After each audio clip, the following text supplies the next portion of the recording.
Hello everyone, I welcome you all in this video. In this video students, we are going to discuss about SYGC BK, that is bookkeeping and accountancy, and today we are going to discuss about question number 5 which is on page number 58.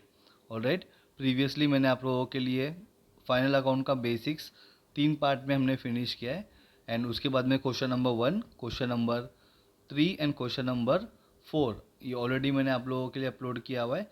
आपको channel के playlist में सारे videos मिल जाएंगे या फिर मैं आपको इस वीडियो के डिस्क्रिप्शन में सारे वीडियोस के लिंक दे दूंगा। You can go and you can watch all the videos. Alright, चलो सो बेसिकली मैंने आपको प्रीवियस वीडियो में भी बता चुका है, अगर आपको फाइनल अकाउंट के कोई भी सम्स को सॉल्व करना है so it is very important that you should follow proper steps. अगर आप प्रॉपर स्टेप्स को फॉलो करोगे, उसका आपका हैबिट हो जाएगा स्टेप्स को फॉलो करने का, उसके बाद में कोई भी सम अगर एग्ज़ाम में आता है तो आप उसको इजीली सॉल्व कर सकते हो। ऑलराइट, तो चलो स्टार्ट करते हैं हम लोग। अभी सबसे पहला यहाँ पे स्टेप्स क्या होंगे वो हम लोग देख लेते हैं। तो फर्स्ट स्टेप आपका होगा, हमको क्वेश्चन को रीड करना होगा और रीड करने के टाइम पे हमको कुछ मार्किंग्स करने होंगे। उसके बाद में स्टेप नंबर 2 पे हमको पोस्टिंग करना होगा। ओके, जब हम मार्किंग करेंगे तो कुछ आइटम्स हम टिक करने वाले जिनके ऊपर एडजस्टमेंट होगा और जिसके ऊपर एडजस्टमेंट नहीं होगा हम उसको टिक नहीं करने वाले। ओके, जितने भी नॉन टिक आइटम्स होंगे वो सारे नॉन टिक आइटम्स को आप कहाँ लिखोगे, आउटर कॉलम में। ओके, आप उसका जो अमाउंट होगा उसको आप आउटर कॉलम में लिखोगे और जो टिक आइटम्स होंगे उसको आप कहाँ लिखोगे, इनर कॉलम में। एंड इसके बाद में सब में आपको कुछ हिडन एडजस्टमेंट भी देता है, अगर ऐसा कुछ दिया होगा तो उसको भी हम टिक मार्क पहले ही कर लेंगे और उसका जो अमाउंट हम लिखेंगे उसको हम लिखेंगे इनर कॉलम में। Very clear. तो ये है हमारा स्टेप नंबर 2। स्टेप नंबर 3 हम लोग क्या करने वाले हैं, एडजस्टमेंट को सॉल्व करने वाले हैं। जो भी एडजस्टमेंट आपको दिया होगा वो एडजस्टमेंट को हम लोग सॉल्व करेंगे एंड एडजस्टमेंट सॉल्व होने के बाद में हम लोग सारे अकाउंट्स को क्लोज करेंगे, जिसमें हम सबसे पहले क्लोज किसको करेंगे, ट्रेडिंग अकाउंट को। अब जब ट्रेडिंग अकाउंट को क्लोज करोगे तो वहाँ पे आपको मिलेगा ग्रॉस प्रॉफिट या फिर ग्रॉस लॉस। एंड इसके बाद में हम लोग क्लोज करेंगे profit and loss account. Profit and loss account को जब आप क्लोज करोगे तो वहाँ पे आपको नेट प्रॉफिट मिलेगा या फिर नेट लॉस मिलेगा। उसके बाद में हम पार्टनर्स कैपिटल को क्लोज करेंगे जिससे आपको बैलेंस कैरी डाउन मिलेगा। एंड लास्ट जो बैलेंस शीट हम लोग सॉल्व करेंगे तो आपका लाइबिलिटी साइड और असेट साइड का जो अमाउंट होगा वो सेम होना चाहिए, वो टैली होना चाहिए। इसका मतलब आपका सम जो है वो 100% करेक्ट है। ऑलराइट, तो ये हमारा बेसिक सा बहुत सिंपल स्टेप है, आप इसको फॉलो करोगे तो इजीली आपका सम सॉल्व होगा। ये स्टेप्स मैंने आपको बता दिया है, यही स्टेप्स को हम लोग फॉलो करके भी सम्स को सॉल्व करने वाले हैं। तब आपको ये क्लियर कट समझ में आ जाएगा कि स्टेप्स को किस तरीके से फॉलो करना है और सम को सॉल्व करना है। ओके, सो स्टार्ट करते हैं हम लोग। सबसे पहले यहाँ पे आपको क्वेश्चन दिया हुआ है। ओके, हम सबसे पहले क्वेश्चन को रीड करेंगे। ऑलराइट, तो देखते हैं क्वेश्चन हमको क्या दिया हुआ है। Sucheta and Gayatri, let me change the color, just 1 second. Okay, so Sucheta and Gayatri are partners sharing profit and losses in the ratio 3:2। अगर जब आपको रेशो देता है तो वहीं पे आप लोग रेशो को अंडरलाइन कर लो सो दैट आपको पता रहे रेशो क्या हो जाएगा इनका। तो सुचेता का जो है 3 है और गायत्री का 2। ऑलराइट, आगे बढ़ते हैं। From the following trial balance and additional information you are required to prepare trading account. सबसे पहला आपको ट्रेडिंग अकाउंट प्रिपेयर करने के लिए बोला है। And profit and loss account for the year ended 31 March 2019 and balance sheet as on that date. Okay, तो आपको सारी चीज़ें प्रिपेयर करना है सम के अंदर। ट्रायल बैलेंस आपको दिया हुआ है। ओके, यहाँ पे जो आपको ट्रायल बैलेंस दिया हुआ है थोड़ा सा अलग दिया हुआ है, लेकिन ये भी बहुत ईजी है। आप इसको देखोगे अगर तो आपको समझ में आएगा एकदम ईजीली। ओके, तो सबसे पहले हम लोग क्या करेंगे, रीड करेंगे। आपको क्या दिया हुआ है, परचेज दिया हुआ है और सेल्स दिया हुआ है। अब परचेज का जो फर्स्ट कॉलम है ये डेबिट बैलेंस है और ये आपका क्रेडिट बैलेंस दिया हुआ है, यानी ये सेल्स है आपका और 65,000 का जो अमाउंट दिया हुआ है ये आपका परचेज है। ओके, तो जो 65,000 है ये आपका कहाँ पे जाने वाला है, ये आपका जाएगा TDS में, हम लोग जो फॉर्मेट बनाते हैं। और जो क्रेडिट साइड का बैलेंस है ये आपका जाएगा TCS में। Very simple. TDS का मतलब क्या होता है, ट्रेडिंग अकाउंट डेबिट साइड, और TCS का मतलब होता है trading account credit side. Very clear. इसके बाद में था वर्क्स मैनेजर सैलरी। यहाँ पे कन्फ्यूजन होगा बहुत सारे स्टूडेंट्स को, कि वर्क्स मैनेजर्स सैलरी कहाँ पे जाएगा, ये डायरेक्ट एक्सपेंस है कि इनडायरेक्ट है, मतलब ये हमारा ट्रेडिंग अकाउंट में जाएगा या फिर प्रॉफिट एंड लॉस अकाउंट में जाएगा। यहाँ पे आपको क्या दिया हुआ है, वर्क्स। वर्क्स मतलब वर्कर्स के जो मैनेजर्स है उनका सैलरी। वर्कर्स कहाँ होते हैं, फैक्ट्री में, उनके मैनेजर्स भी कहाँ होंगे, फैक्ट्री में। इसके लिए वर्क्स मैनेजर सैलरी को आप कहाँ लिखोगे, ट्रेडिंग अकाउंट डेबिट साइड में। Very clear. इसके बाद में आपको दिया हुआ है कैपिटल, सुचेता का और गायत्री का, तो हम इसको कहाँ पे लिखते हैं, इन दोनों अमाउंट को हम लिखते हैं पार्टनर्स कैपिटल अकाउंट के क्रेडिट साइड में। ओके, इनका बैलेंस दोनों क्रेडिट साइड में दिया हुआ है, इसके लिए इनका अमाउंट भी कहाँ जाएगा, क्रेडिट साइड में जाएगा। फिर आपको दिया ओपनिंग स्टॉक, तो ओपनिंग स्टॉक का तो फॉर्मेट बनता है हमारा, आपको पता है, ट्रेडिंग अकाउंट डेबिट साइड में जाएगा 18,700। इसके बाद में आपको डेटर्स भी दिया हुआ है और क्रेडिटर्स भी दिया हुआ है, तो ये जो अमाउंट है आपका डेटर्स का अमाउंट है, ये जाएगा आपका असेट साइड में, और ये आपका अमाउंट जो है दैट इज़ क्रेडिटर्स अमाउंट, ये जाएगा आपका लाइबिलिटी साइड में। वो वेजेस एंड सैलरीज दिया हुआ है, पहला वर्ड आपको वेजेस दिया हुआ है। ओके, तो ये जो 4,000 है आपका वेजेस है, तो ये कहाँ जाएगा, trading account debit side. Very clear. फिर आपको दिया है बिल्स रिसीवेबल। ओके, 22,000, तो बिल्स रिसीवेबल क्या होता है, असेट्स होता है, तो इसके लिए ए लिख दिया मैंने यहाँ पे। बिल्स पेएबल आपको दिया हुआ है 27,300, तो ये आपका लाइबिलिटी होता है। Okay, any payable liability, any receivable assets. Discount दिया हुआ है, अब आपको ये देखना है कि डिस्काउंट डेबिट में दिया हुआ है कि क्रेडिट साइड में दिया हुआ है। डेबिट में दिया होगा तो पीएनएल डेबिट में जाएगा, और क्रेडिट साइड में दिया हुआ है तो पीएनएल क्रेडिट साइड में जाएगा।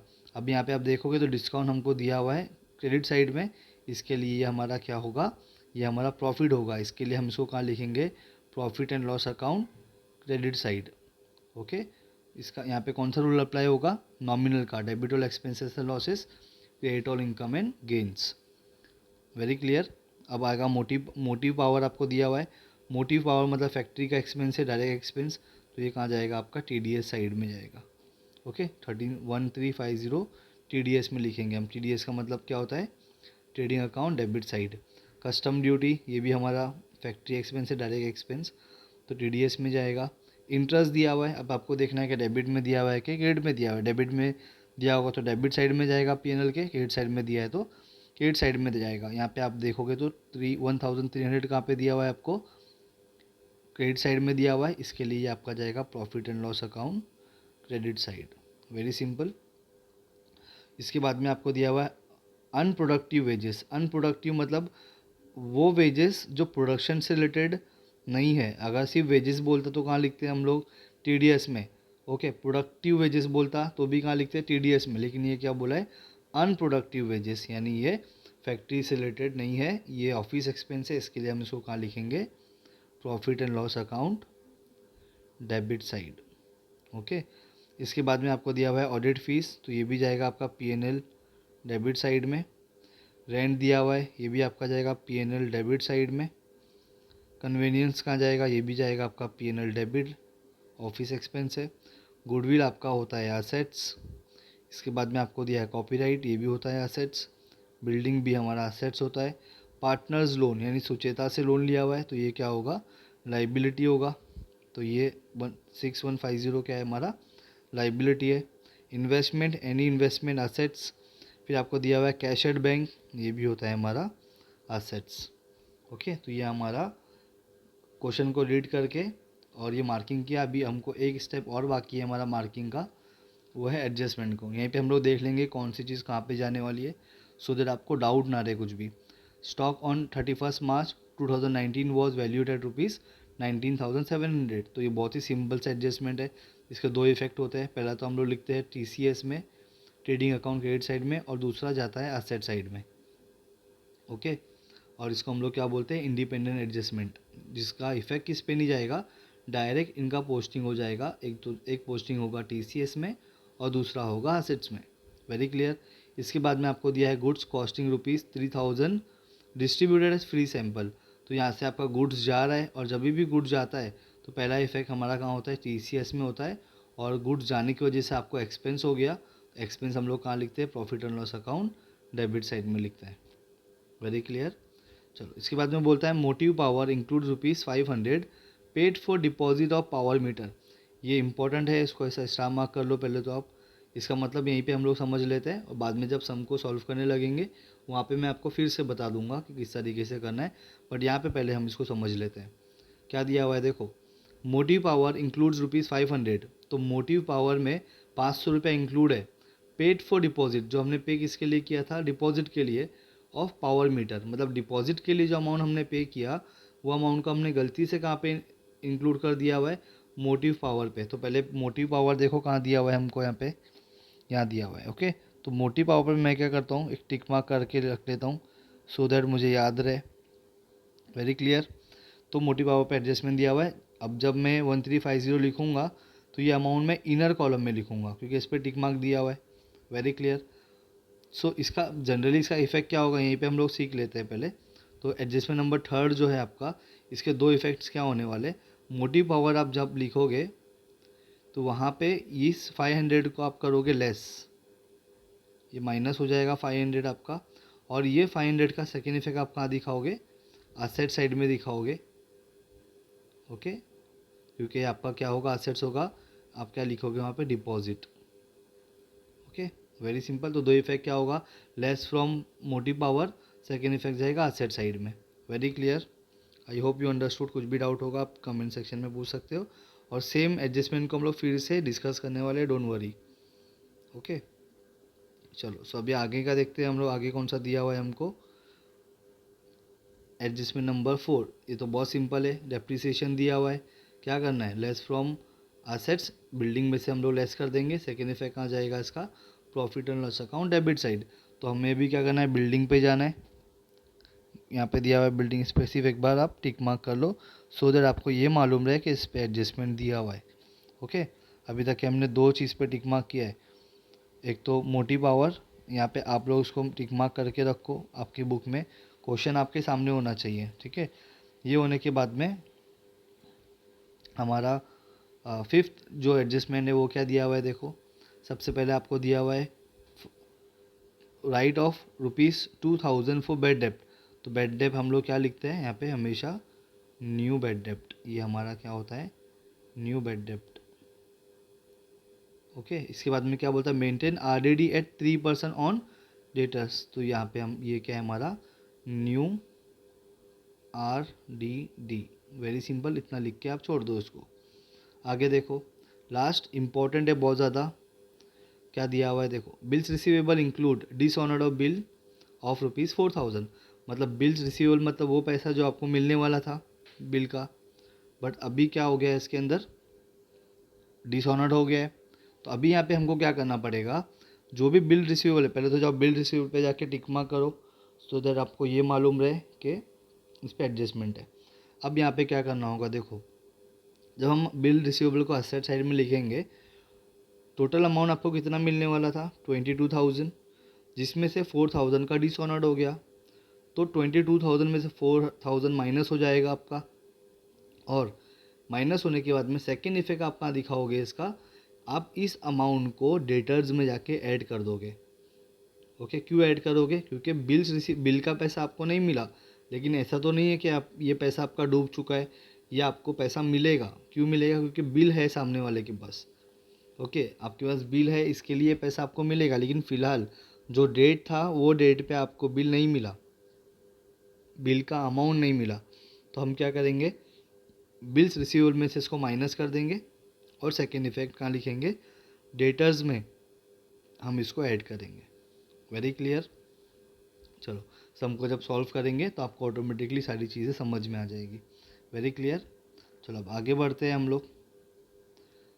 अभी सम को सॉल्व करने के लिए ये तो हमारा हो गया। अब अगर आपको सम को सॉल्व करना है तो इसके लिए हमको सारे अकाउंट्स प्रिपेयर करने पड़ेंगे। वो अकाउंट किस तरीके से प्रिपेयर करना है आपको, वो अभी हम लोग यहाँ पे सीखने वाले हैं। ओके, चलो, तो सबसे पहला आपको बनाना पड़ेगा इस तरीके से account, particular amount particular amount. ऊपर आपको लिखना होगा in the books of. Okay, यहाँ पे गलती से अमित भाई और नरेंद्र भाई लिखा हुआ है, आप इसको हटा के क्या लिख दोगे, इसको हटाकर आप लिखो, जस्ट 1 सेकेंड, इसको हटा के आप लिख दो वहाँ पे Sucheta and Gayatri. Okay, Sucheta and Gayatri, वो गलती से वहाँ पे आ गया है, ठीक है, याद रहेगा आपको। तो in the books of Sucheta and Gayatri ये लिख दिया। फिर आपको दिया हुआ है प्रॉफिट, फिर लिखना है trading comma profit and loss account for the year ended 31 March 2019। Alright, इसके बाद में ये होने के बाद में आप लेफ्ट साइड में लिख दो डेबिट, ये बहुत इंपॉर्टेंट है, और राइट साइड में लिख दो आप क्रेडिट। Very clear. चलो मैं भी फ़िलहाल के लिए ऊपर से हटा देता हूँ, लेकिन आप क्या करोगे, ऊपर जो नाम दिया हुआ है आपको कौन सा नाम लिखना है, यहाँ पे आपका आएगा Gayatri and Sucheta and Gayatri. Very simple. चलो ये डेबिट साइड और ये क्रेडिट साइड आपको लिखना बहुत इंपॉर्टेंट होता है, वरना इसकी वजह से आपके मार्क्स कटेंगे। ओके, चलो ये अकाउंट हमारा प्रिपेयर हो गया। आगे इसके बाद में हमको प्रिपेयर करना है पार्टनर्स कैपिटल अकाउंट। तो इस तरीके से बनाएंगे पर्टिकुलर्स। यहाँ पे अपने दोनों पार्टनर्स के नाम लिखेंगे, Sucheta and Gayatri. Debit side होगा यहाँ पे, और उस साइड में होगा क्रेडिट साइड। Very clear. इसके बाद में आपको बनाना होगा बैलेंस शीट। तो लाइबिलिटीज अमाउंट, असेट्स अमाउंट। यहाँ पे हमने लिख दिया balance sheet as on 31 March 2019। Clear. चलो इसके बाद में कुछ स्टैंडर्ड चीज़ें होती है जो हमको लिखना होता है। ओके, अब एक चीज़ आपको बहुत इंपॉर्टेंट है जो याद रखना होगा, जैसे हम लोग हमेशा एक नॉर्मल फॉर्मेट बनाते हैं वैसे ही बनेगा, लेकिन सम में कभी कभी आपको कुछ एक्स्ट्रा चीज़ देती है जिसकी वजह से हमारा फॉर्मेट थोड़ा सा चेंज होगा। जैसे कि अभी आपको यहाँ पे दिया हुआ था बिल्स रिसीवेबल। ओके, आप बिल्स रिसीवेबल देखोगे आपका एडजस्टमेंट नंबर 6 पे क्या बोला है हमको, bills receivable include dishonoured of bill of ₹4000। मैंने आपको इसके दो इफेक्ट क्या बताया था कि पहला तो आप इसको लेस करोगे फ्रॉम द बिल रिसीवेबल, और सेकेंड इसको आप ऐड करोगे सन्डी डेटर्स में। तो यहाँ पे आपका जब फॉर्मेट बनेगा तो किस तरीके से बनेगा वो देखते हैं हम लोग। सबसे पहले तो आप यहाँ पे ट्रेडिंग अकाउंट डेबिट साइड में लिख दोगे टू ओपनिंग स्टॉक। ओके, ये लिख दिया मैंने टू ओपनिंग स्टॉक। इसके बाद में आपको लिखना होगा टू परचेज लिखने के बाद में आप लेस करोगे परचेज रिटर्न, पूरा लिखोगे, मैंने यहाँ पे शॉर्टकट में लिखा हुआ है आपके लिए। ओके, इसके बाद में आप यहाँ पे लिखोगे बाय सेल्स, इसमें से लेस करोगे सेल्स रिटर्न। ये होने के बाद में आप यहाँ पे लिखोगे टू बैड डेप्ट, इसके नीचे आ जाएगा आपका ऐड न्यू बैड डेप्ट, फिर आएगा ऐड न्यू आरडीडी, फिर आपको लिखना होगा एक लाइन छोड़कर लेस ओल्ड आरडीडी। ये लिखने के बाद में आपको यहाँ पे आना पड़ेगा पार्टनर्स कैपिटल अकाउंट में, यहाँ पे आप लिख दो by balance brought down, and then इसके बाद में यहाँ पे आना है और यहाँ पे आपको लिखना है सन्डी डेटर्स।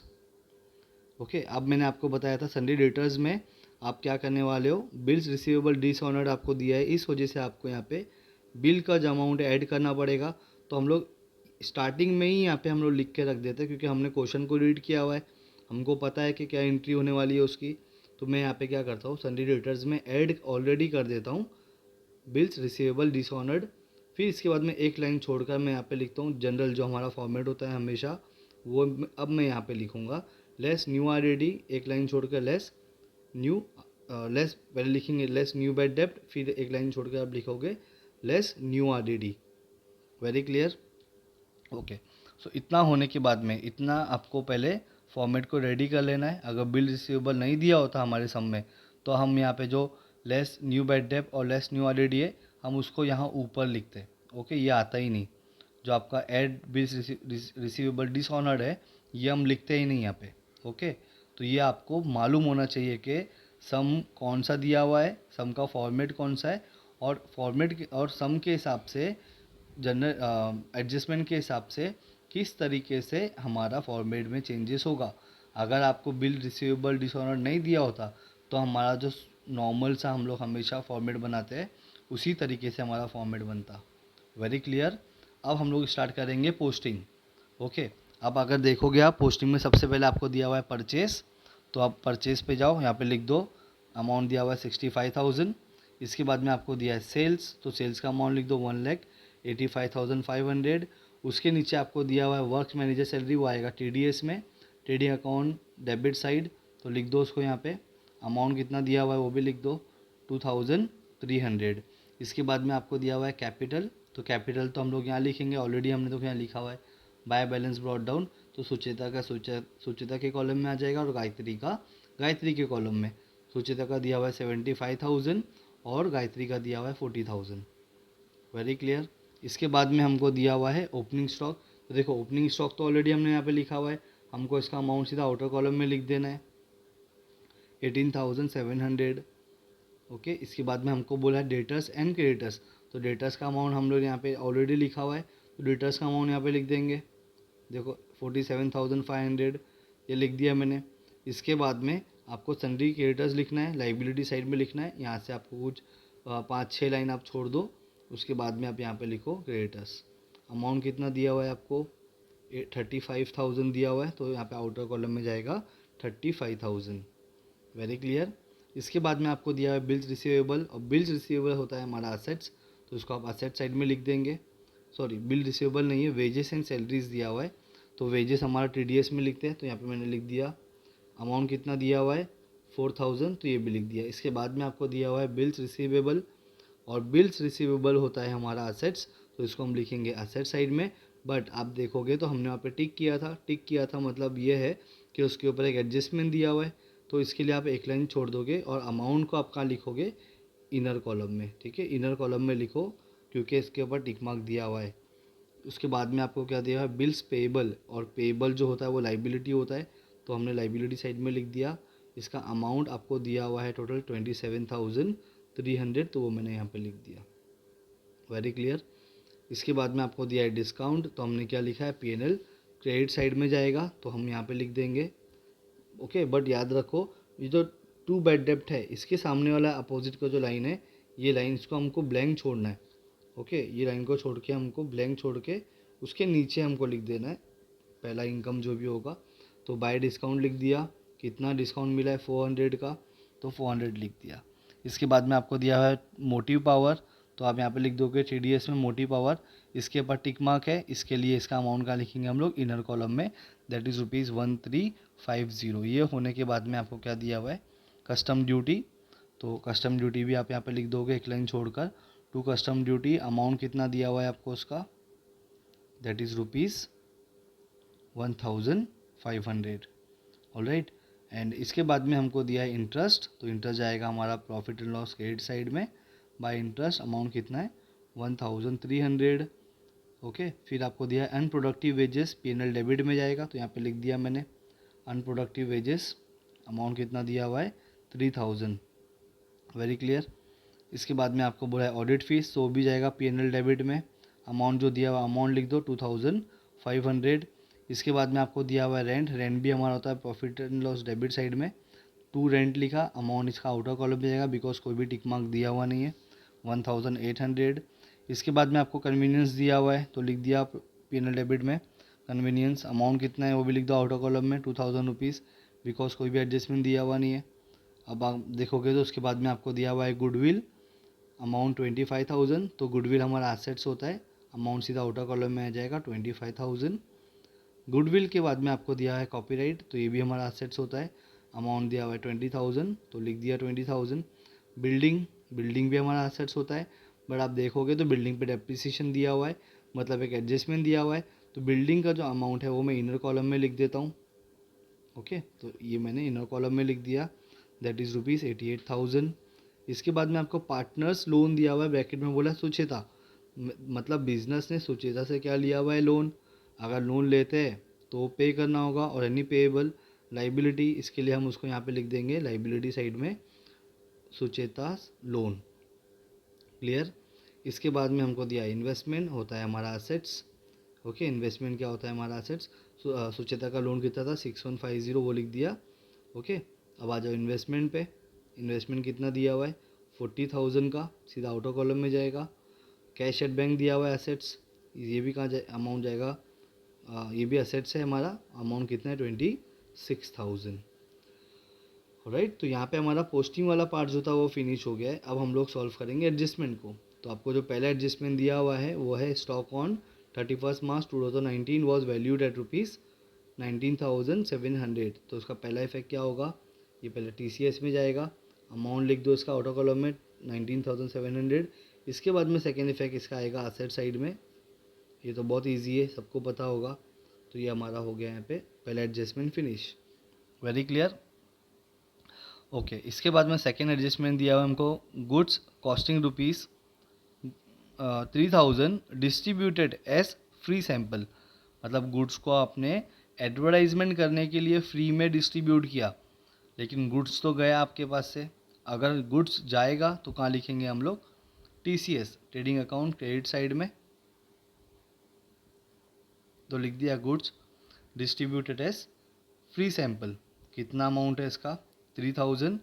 अच्छा, गुड्स के जाने की आपने क्या किया, एडवर्टाइजमेंट किया, इसके लिए आपने गुड्स को डिस्ट्रीब्यूट किया, लेकिन गुड्स गया इसके लिए यहाँ लिखा। गुड्स जाने की वजह से आपको एक्सपेंस भी होगा, तो क्या लिखेंगे, profit and loss account debit side में टू एडवर्टाइजमेंट लिखेंगे, अमाउंट जो दिया हुआ है वो लिख दो 3000। Very clear. चलो, हमारा सेकेंड एडजस्टमेंट भी हो जाता है फिनिश।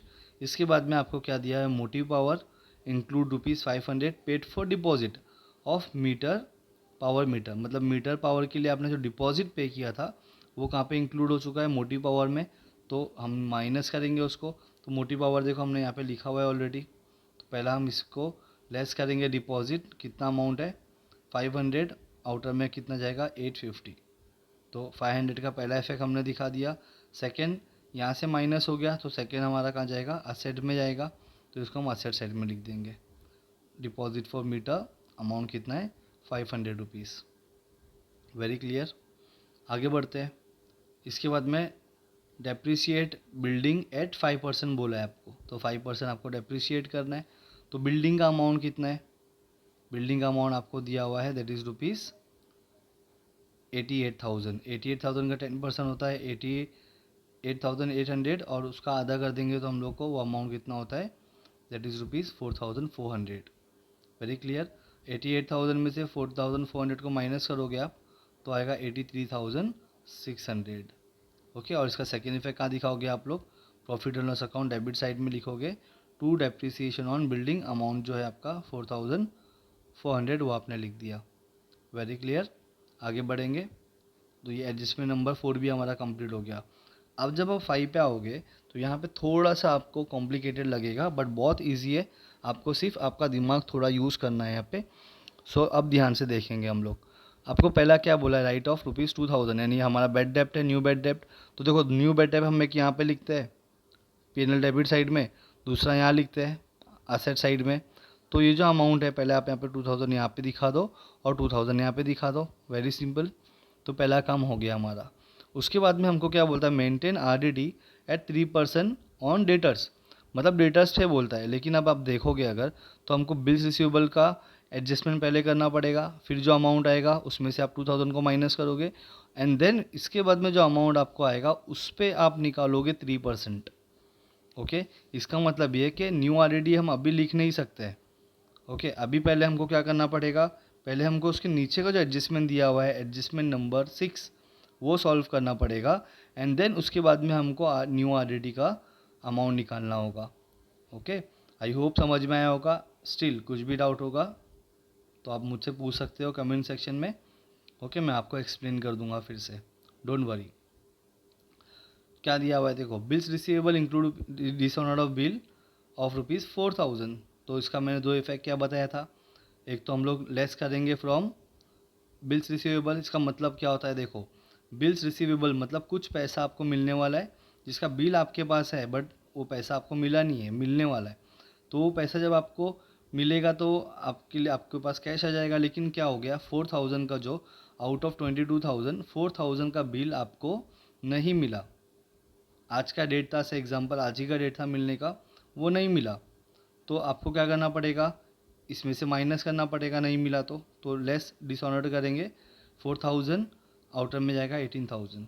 Very clear. इसके बाद में ये तो आपका 4,000 यहाँ से तो आपने माइनस कर दिया, लेकिन ऐसा नहीं है कि ये पैसा आपका डूब चुका है। अभी जो बिल रिसीवेबल का पैसा था वो आपका क्या बन जाएगा, डेटर बन जाएगा, वो आपको पैसा मिलेगा वो। तो आप क्या करोगे, ऐड कर दोगे बिल्स रिसीवेबल डिसऑनर्ड सन्डी डेटर्स में। तो ये मैंने ऐड कर दिया 4,000। अब 47,500 प्लस 4,000 कितना होता है आपका 51,500। इसके बाद में आप 51,500 में से 2,000 को अगर आप माइनस करोगे तो आपका अमाउंट आएगा 49,500। अब 49,500 का आप 3% अगर निकालोगे तो आपका अमाउंट कितना आएगा 1485, और आउटर में आपका कितना आ जाएगा 48,001 5। ओके, अब ये जो 1485 है इसका आपको सेकेंड इफेक्ट दिखाना पड़ेगा यहाँ पे न्यू आरडीडी पे। तो यहाँ पे मैंने लिख दिया 1485। अब आप देखोगे तो आपको बेड डेप का तो कुछ भी दिया हुआ नहीं है, तो यहाँ पे आप डैश कर दोगे। ओके, फिर 2000 प्लस 1485 आप प्लस करोगे तो अमाउंट कितना आएगा आपका 3485। इसमें से आप देखोगे अगर ओल्ड आरडीडी का ट्रायल बैलेंस में तो हमको कुछ भी इन्फॉर्मेशन दिया हुआ नहीं है, तो यहाँ पे भी क्या आ जाएगा, डैश आ जाएगा। 3485 को आउटर कॉलम में ले लो अभी। ओके, समझ में आ गया इतना। तो ये हमारा यहाँ पे एडजस्टमेंट नंबर 6 भी फिनिश हो गया और साथ में हमने एडजस्टमेंट नंबर 5 का जो हाफ पार्ट बच गया था आरडीडी का वो भी हमने सॉल्व किया। इसका मतलब ये कि हमारा ट्रायल बैलेंस का पोस्टिंग और हमारा एडजस्टमेंट यहाँ पे पूरा का पूरा सॉल्व हो गया। अब अगर आप देखोगे तो आपको बहुत इंपॉर्टेंट चीज़ जो है, सारे अमाउंट्स आपने आउटर कॉलम में लिया है कि नहीं लिया है वो एक बार आप चेक कर लो। तो यहाँ पे आप देखोगे तो परचेज़ का अमाउंट नहीं लिया है, तो हमको परचेज़ रिटर्न तो कुछ दिया हुआ नहीं है, तो 65,000 माइनस कुछ भी नहीं होगा, ज़ीरो है। तो यहाँ पे अमाउंट कितना आ जाएगा आपका एज इट इज़ 65,000। सेल्स भी आपको सेल्स रिटर्न दिया हुआ नहीं है, तो डैश करके बाहर लिख दो 1,85,500। ओके, इसके बाद में डेटर्स का अमाउंट आपने आउटर में ले लिया, सन्डी डेटर्स का अमाउंट, बेड डेप का अमाउंट आउटर में गया, फिर सन्डी डेटर्स का अमाउंट भी आपने आउटर में ले लिया, और जो डेप्रिसिएशन था हमारा ये भी अमाउंट आउटर में गया, बिल रिसीवेबल की भी आउटर में गया। मतलब यहाँ पे हमने सारे अमाउंट को ले लिया है। अब हम लोग आगे बढ़ते हैं, अब हम करेंगे क्लोजिंग, हमारा लास्ट स्टेप। और क्लोजिंग में हम लोग क्या करेंगे, सबसे पहले ट्रेडिंग अकाउंट को क्लोज करेंगे। ओके, सो 1,85,500 3,019,700 का आप प्लस करोगे तो आपका अमाउंट कितना आएगा 2,08,200। ये अमाउंट को आप यहाँ पे लिख दो एज इट इज़ 2,08,200। अब ये पूरा अमाउंट जो दिया हुआ है आपको 18,700, 65,000, 2,300, 4,000, 8,550 सॉरी 850, 1,500, ये पूरे अमाउंट को आप प्लस करके अब माइनस करोगे 2,08,200 में से, तो आपको जो फिगर मिलेगा बैलेंस फिगर वो होगा 1,15,850। ओके, ये हमारा क्या है, to gross profit carried down. अब ये ग्रॉस प्रॉफिट कैरिड डाउन को आप यहाँ पे लिखोगे बाय बैलेंस ब्रॉट डाउन। कितना अमाउंट है 1,15,850। अब ये तीनों अमाउंट को आप प्लस कर लो, इन तीनों अमाउंट को, तो आपका अमाउंट जो आएगा वो आएगा 1,17,550। अब ये सेम अमाउंट को आप यहाँ पे लिख दो। ओके, यहाँ पे लिख दिया 17,550। Okay, 1,17,550 rupees. क्लियर। अब इसके बाद में ये पूरे अमाउंट को आप प्लस करो, फिर से प्लस करने के बाद में 1,17,550 में से उसको माइनस कर दो, तो आपका बैलेंस फिगर कितना आएगा 97,365। अब यहाँ पे आपको याद रखना है कि ये जो नेट प्रॉफिट आपका आया हुआ है, इस नेट प्रॉफिट को आपको आपके पार्टनर्स के रेशो में डिवाइड करना पड़ेगा। ओके, तो कैसे डिवाइड करेंगे हम लोग, सो यहाँ पे देखो सुचेता का कितना है, ये दोनों अमाउंट लिख दो, सुचेता और गायत्री का। सुचेता का रेशो क्या है 3, तो ये हो जाएगा 3/5, और गायत्री का है 2, तो 2 हो जाएगा 2/5, और दोनों का अमाउंट कैलकुलेट करोगे तो जो सुचेता का है वो आएगा 58,419 और गायत्री का आएगा 38,946। ओके, तो यहाँ पे देखो, यहाँ पे आप लिख दो पहले to net profit transfer to partners capital account, दोनों का नाम लिख दो सुचेता एंड गायत्री, और ये दोनों अमाउंट लिख दो वहाँ पे 58,419 एंड 38,946। ओके, ये होने के बाद में अब ये दोनों अमाउंट जो है आपका आप यहाँ पे लिख दोगे बाय नेट प्रॉफिट, और दोनों के कॉलम में अमाउंट लिख दो आप 58,419 और इसका आ जाएगा 38,946। अब इन दोनों अमाउंट को प्लस करके नीचे लिख दो, इन दोनों अमाउंट को प्लस करो और नीचे लिख दो, तो ये आपका आएगा 1,33,419 और ये आ जाएगा आपका टोटल 78,946। अब इन दोनों अमाउंट को आपको यहाँ पे लिखना होगा सेम। ओके, ये होने के बाद में अब आपका कुछ ड्राइंग्स वगैरह तो यहाँ पे कुछ दिया नहीं है, तो ये पूरा अमाउंट आपका बैलेंस फिगर बन जाएगा।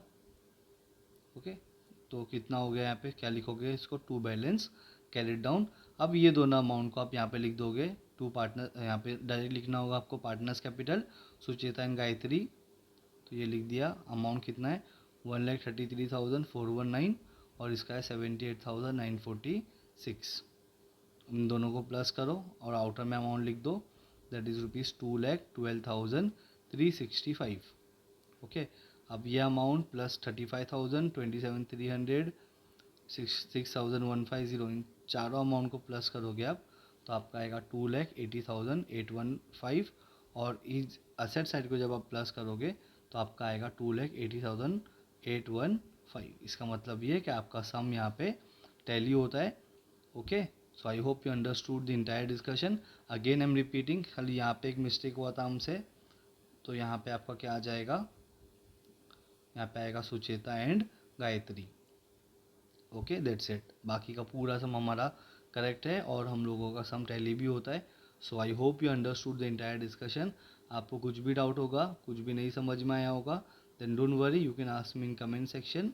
सो मिलते हैं हम लोग किसी और वीडियो में। Alright, so till then, thank you very much all, take care.